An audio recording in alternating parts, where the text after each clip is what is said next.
1 week away, Titans fans. Oh boy, am I getting excited. The number 7 pick in the 2024 NFL Draft is with Rand Carthen and Brian Callahan and your Tennessee Titans. And on Titans Today, we're going to talk about the latest draft rumors and everything going on because we're getting heated up, and maybe we'll have a little bit of mock draft here for you on today's show. So if you're excited for the draft, type me in the chat.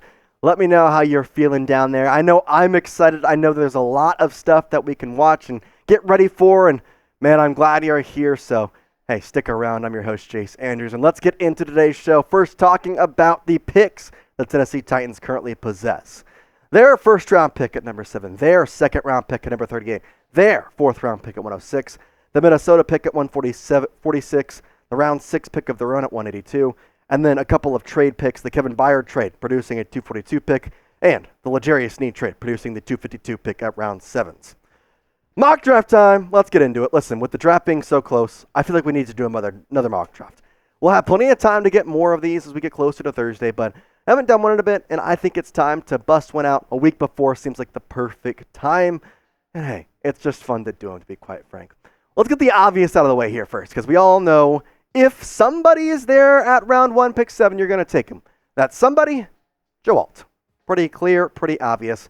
He's the one that I'm taking 9 times out of 10, and it may be 9.5 out of 10 at this point, because he just is the obvious choice. I mean, he was there in this mock draft, so I took him. Sometimes he's not there, and I have to go the other way. I have to trade back. I have to think about ways to do that. But when he's there, I'm going to pick him, and I try and produce the best mock draft I can find, the one that's most reliable. And you'll see later on in the show here what PFF ranked. And I know some people disagree with how they're ranked or whatever, but it seems like it's a pretty good draft from their side of things. This offensive line needs help still. I know the signing of Lloyd Cushenberry is great. Peter Skoronski in his second year is going to be a good thing. But past that, Nicholas Bertrand is just not going to be suitable at left tackle. He wasn't there last year, or wasn't doing great last year. Daniel Brunskill's all right in right guard. Dylan Dunn's, we'll kind of figure out how this line actually kind of lays out. But I think Alt is the correct pick in my mind, because if you listen to Mel Kiper, if you've listened to even the show we've mentioned a couple times, he could be an All-Pro in his first year. And I know that's something that is kind of outlandish. I know he's an offensive tackle, so it's not like crazy. It's not like he's a wide receiver or quarterback and saying All-Pro first year. But still, it's something to note of, and I think he is one of the best offensive tackle draft prospects we've seen in a long time. His dad played in the NFL. It's just the way it's going to go, and if he's there at 7, I don't see the Titans not selecting him. Now let's get into the more exciting stuff and who we go after this. Wide receiver from Oregon, Troy Franklin is my round 2 pick, number 38 guy. I've had him on my list for a long time, and it's time to get a wide receiver. It's time to. I know that we talk about this wide receiver room and look at the top 2 and think, those are great. DeAndre Hopkins, Calvin Ridley, they fit perfectly into the system. But if you can add Troy Franklin, a guy out of Oregon who has produced in a couple different facets, this past year was by far and away his best year, over 1,300 yards, 17 averages on the average. The only thing that you are concerned with him is his drops, 9 on the year this past season compared to 14 touchdowns. Did have 81 receptions, but it's something he's been pretty solid at throughout his entire career. Obviously, having Bo Nix this last year really upgraded his total, but in terms of the receptions to yards, all have improved. 18 and 2021 receptions, got 61 and then 81. His yards have gone up, his average has gone up, his touchdowns have gone up. This guy has gotten better and better each year. And talk about that wide receiver room with DeAndre Hopkins and Calvin Ridley. I just don't know if I see a wide receiver 3 on this list. I feel like Burks, Westbrook-Ikine, and Phillips could all be a wide receiver 4, but I don't know if there's a wide receiver 3. And Troy Franklin, to me, is a clear wide receiver number 3. And if you get him, I think this makes the Titans have like a top 5 wide receiver draft room, because you talk about DeAndre Hopkins and Calvin Ridley, 2,000-yard receivers last year. Then you go to Troy Franklin, a 1,300-yard receiver with Bo Nix and the Oregon Ducks this past year in college. And then, listen, I know that he has not been great, but Treylon Burks, former first-round pick guy. I mean, that's just the way you got to look at this guy. Out of Arkansas, he was supposed to be the next A.J. Brown. Obviously, that trade was stupid. It didn't work out, but let's not bring up bad memories because I don't really want to talk about that part. Do you like this pick of Troy Franklin? Type Y for yes, type N for no. How are we feeling about this, Titans fans? Is it something that you would want to see? Something that you would not want to see? Y for yes, N for no. Do you like the pick here of Troy Franklin? I know that there is a lot of people kind of questioning this, and you figure that out as we go. All right, let's go to the trade here. Titans receive the 2024 round 4 pick number 126. And now we get them a 2024 round 4 pick 106. And then 2025 round 4 pick goes to the Titans. So a trade alert here as we get stuff going. And I'll tell you why I did this in just a moment. But before that, check out your Fanatics and get your gear stuff here at chatsports.com/TENcombo. You're going to get 40% off by using that link down below. Chatsports.com/TENcombo. You're going to get a hat. You're going to get a shirt. It's summertime. The draft is coming up. It's the perfect time. If you don't want the hat, give it to your dad. You don't want the shirt, give that to your mom or your sister, your brother. I mean, you can always mix and match this stuff, and I think it'll work perfectly. Plus, it was 25% off a little bit ago. Then it was back to normal price. Now it's 40% off.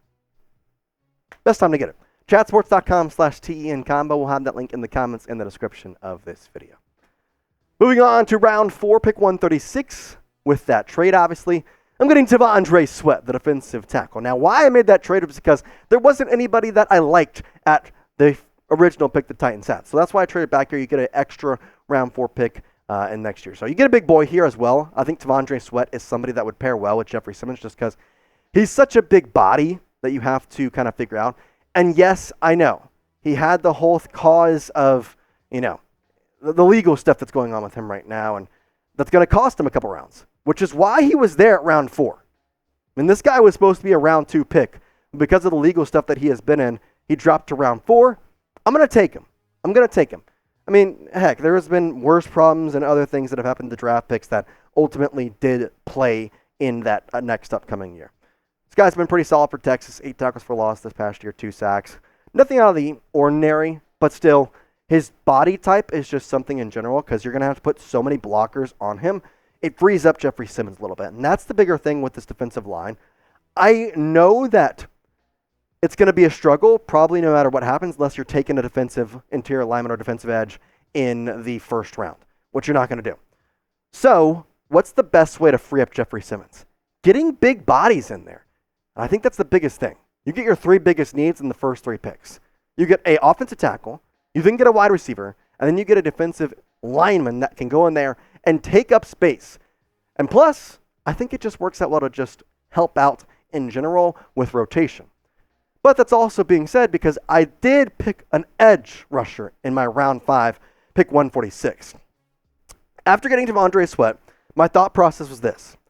He has a bigger body, but he's also going to need a lot more time off the field. And so, how can the Titans kind of pair this up properly where they have one guy who's more of the bigger body and one guy who's more of a speed edge rusher type? Gabriel Murphy is, I think, perfect. And to me, I think the defensive line problem is solved right here. That's just my thought process because you have the ability to switch up the way your defensive line looks at any time. T'Vondre Sweat can make you more of a power presence, and especially when it's like short, down and distance to go, you put him in there. If you want an edge rusher who can absolutely fly off the ball, I think you got to look at Gabriel Murphy. I mean, I know Laitu Latu is somebody to look at from UCLA, but this guy on the other side was actually playing pretty well. Played a couple different ways, and I think he could fit in well. 16 tackles for loss, 8 sacks, 61 pressures.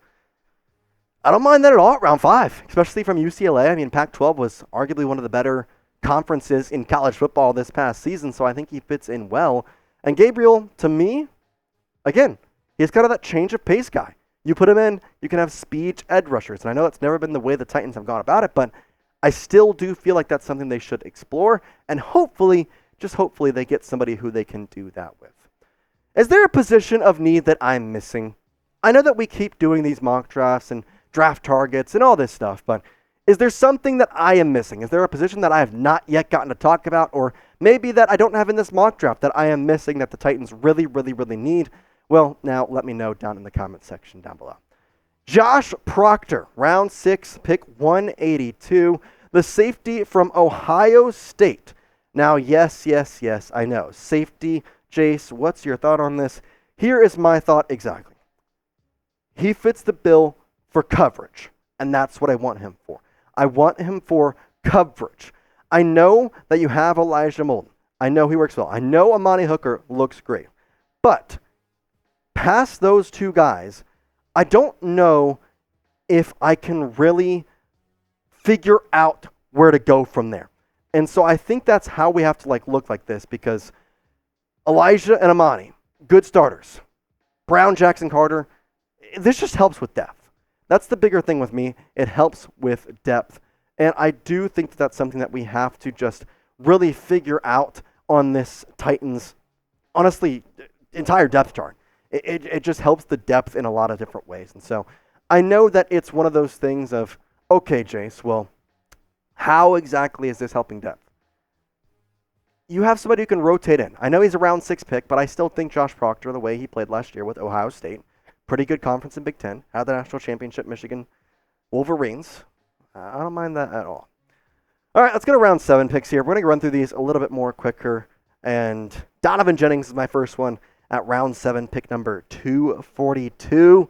Not bad here. You got a tackle, extra one to put on this line. And then I apologize in advance. I've been looking all over for the way to pronounce this last one, round 7, pick 282, and I cannot find it.